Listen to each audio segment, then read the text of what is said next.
Friends, आज का topic है आर ए फैक्टर।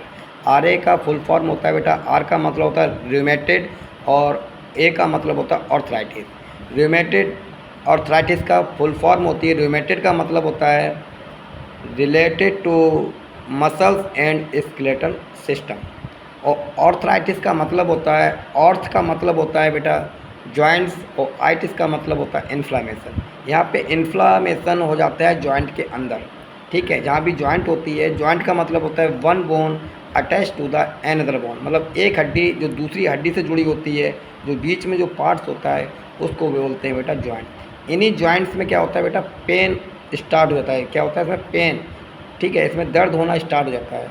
हम लोग अपने ग्रामीण भाषा में या अपनी भाषा में कहते हैं गठियावाई रोग। क्या होता है? गठिया रोग हो जाता है आर ए फैक्टर के द्वारा। ये क्यों होता है, तो उसी के बारे में आज हम डिस्कस कर रहे हैं। तो सबसे पहले समझिए बेटा आर ए के बारे में। ये रूमेटिक फैक्टर क्या होता है बेटा?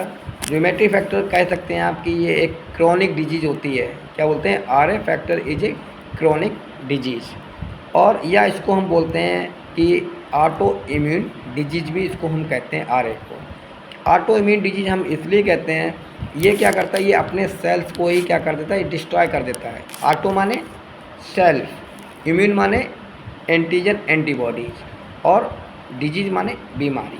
तो ये ऑटो इम्यून डिजीज जो डिसऑर्डर होता है, ये अपने ही सेल्स को क्या करता है बेटा, ये इसको डिस्ट्रॉय कर देता है। और जो डिस्ट्रॉय क्यों करता है?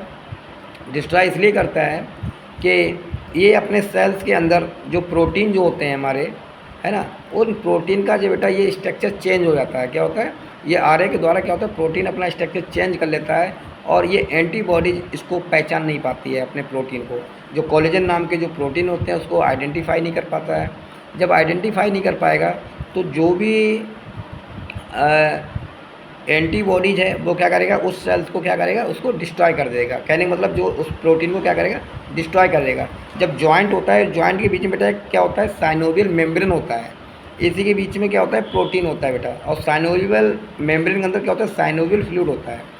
तो वो क्या करता है, जो एंटीबॉडी उसको आइडेंटिफाई नहीं कर पाता है, और उसको क्या करता है, उसको डैमेज कर देता है। प्रोटीन को क्या करता है, डैमेज कर देता है। जब डैमेज करेगा तो इस जॉइंट के अंदर बेटा क्या होगा, यहाँ पे इन्फ्लामेशन हो जाएगा। क्या हो जाएगा? इस जॉइंट के अंदर इन्फ्लामेशन हो जाएगा। जब इन्फ्लामेशन होगा तो क्या होगा बेटा, पेन होगा, दर्द होगा ना। तो इसी को हम बोलते हैं बेटा आर ए फैक्टर, ठीक है। तो सबसे पहले समझिए, आर ए की जो नॉर्मल वैल्यू जो होती है बेटा 0 से लेकर 20 तक होती है। और इसका जो सैंपल जो लेते हैं, सैंपल हम इसका टेस्ट करने के लिए कौन सैंपल लेंगे, इसके लिए बेटा लेंगे ब्लड सैंपल लेते हैं। क्या लेते हैं?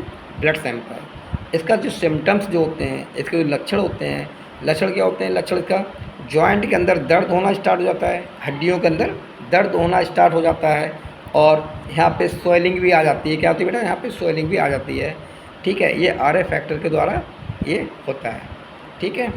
तो आज के लिए इतना बहुत। जय हिंद, जय भारत।